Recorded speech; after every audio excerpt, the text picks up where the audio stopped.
Asma ya kan oforisi obosom ne da na etwa to kra afie mu na asem ni si awia no be se no mienu pa mu no a na chese sa asema ye de etu dwai esi ye TWIFO Praso na madam bi a wopamade ni din de Lali Saga wo ye madam pa chese wa bie ne shop a wo je nkwada kire won madwuma na kwada ba kwa wo kire na adwuma edin de Grace Arthur wono na chese wone ne wadwuma mu a wo kire no adepam na abaya Grace kire mu se wo wadwuma mu a na madam ya wo kire na adwuma yi ni nua ba ma ye friend ya Nicholas eba adwuma mu hom eti wa na madam yi eka kire na kwada Grace se wone ne nua ba ma Nicholas emfa ade obi customer bi nta ade bi emfa enkoma ne ba bi na eja akwada pa wodi madam nua ba ma ye chi ya na omukọ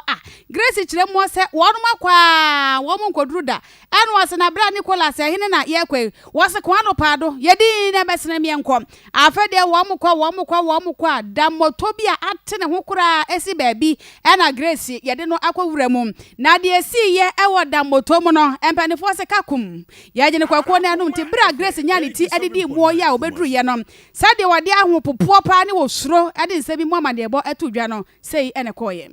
na mu edwume mi apam obi atare ne ya madam se me mfa nkoma nira nti me bae na me beto me madam nua ba akwa ye friend Nicholas ina madam ka kire me se ni nua padmon se me meye ade wo edwume ma no nti metina ne moto no so ne ye koy ekwan so no boy ni bisa me se ma me webu wonsa me se mpa choda bi edu edwume m ho no ina odi mi twem na mka se bla enya na mo se me meye ade wo edwume ma mo no eba ne san na wodi mi twem nti odi me cross for so main road ya try nursing training e ko branche ya park pepepe na me hu ya madam nuafo boys 5 nti ye duru ho na me bisa bra ne se bra ni ko mu new site ni ana o ka kire me se me mfa mani nhwade na ma me mfa ma no nka nti me right inside do e ho na mo lock dan e ho na papa bi pie free dem o se ya friend sofo e na ono se bisa me se ma me webu nsa e na me se mpa choda bi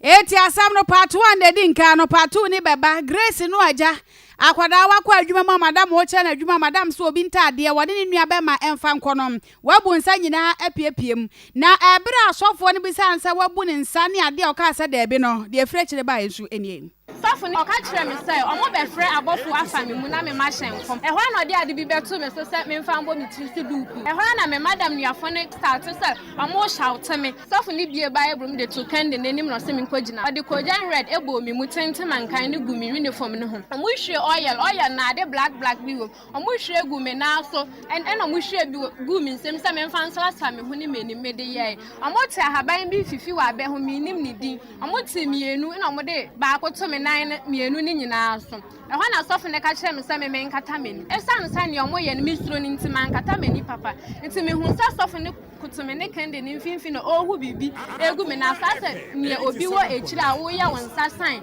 e friend nti ho ne me yem hye me pa 87.9 Grace Arthur akwada ne maame ne na wofo de na kwasua adepam no ba bia wakwa wiewie no na abusua bra Facebook ne so akoma 87.9 Grace ne to yi a ye hwie para ade agu ne moma so ne komu ya wadi nkunim na msa wakwa wo nkwanta so pa aba ene ogina ho sa no a wode amane boy etudwam na nyame ede twetwaje Grace a chese wotimi age ne ho aneyi wode de ohunu ye mu amane ebo eto akoma kase anim na wo hye ne so a ebra wo kasa no wo sofo bidin eti sofo aye kana semi waye osomafo Emmanuel Ahoy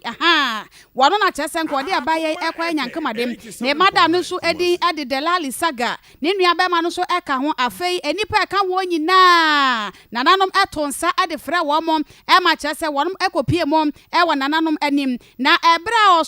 osomafo Emmanuel Ahoy waye kanifo a wada Israel House Chapel ano ene madam yi ne nua be mai ekopie mu wo nananom anim no ene abusuafo nya semeswa wonom chem se besa don hwiri num esemisa questions ni ato ni ade afa ni ato ni ade afa ha eti wonom bisa ye no a ene ekopie mu se abaya Grace yi a wone ne madam bra eden entade komo obi ya wokopie mu da moto yi a chese wo de wayire fefa ne hui sanka wo de ne kwa nyankama de pa nam se wonom chem se Grace ne nua be ma no aye Galamsey eti wase wotimi ye nyankama de sade e be ya wo kwa ye Galamsey no a wodu no wo betima ni duduom na wo kaka wo ani na chese madam wakoda wo kire na adwuma no wono na chese nko de ne koyi musuo eti bre ba sa pe ena nana Kofi Intiako a wotoso enan wono eya twefo ahyire ehene eno ase asemi dia nkoyie kura enti ya fan mo na fan de medi ya pa trese ya fan wo mo a 1,500 Ghana cedis ebusuafo ka ni sika 15 million ena trese ya fan sa nipa yi anko mkodi abonefo sami afei enwan mema mienu ena afei so kura snap a wonum edi be ya pa ye so botro ne mienu kosua kreti mienu doko enso eka ho a apetesi botro ba ko so eka ho nana Kofi Intiako Dinka police station ne mu akwankwa report no asema police for catch on say akwan ba no apepa no ho oya ni adena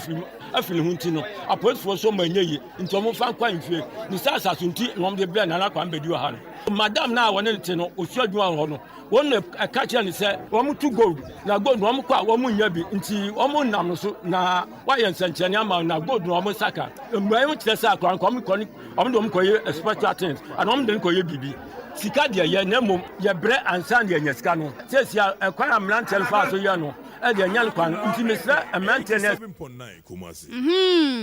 eti ahudwiri semo esi TWIFO Praso na Kofi Intiako a wotoso 9 twefo ahyire hene wanokora na so ayetufo hene ewo kireku divisional council anasa na nanom atran konwa wono so de onim fansam no ho no ebi eno ma 1,500 aja petition 50 million ai na papa odi aji koshia kretimi papa be pa petition no pa Ghana wobi kokum obi din samfun sei obi din samfun sei na esanka police fo chihimpu na omo nyina de fra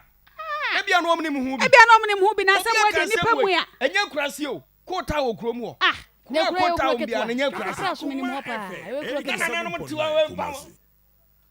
1,500 aposi fo ene mani yake ka bom krai 20 million eso mo chihimpu ni nyina wanya wasan gira camera mu na ha mo kasa se ora bro ma je adi no adai atifo ma yenwi a ade akura no enti yesu obi awuda ha yakon bi da ahwe ya mukra munim hu bi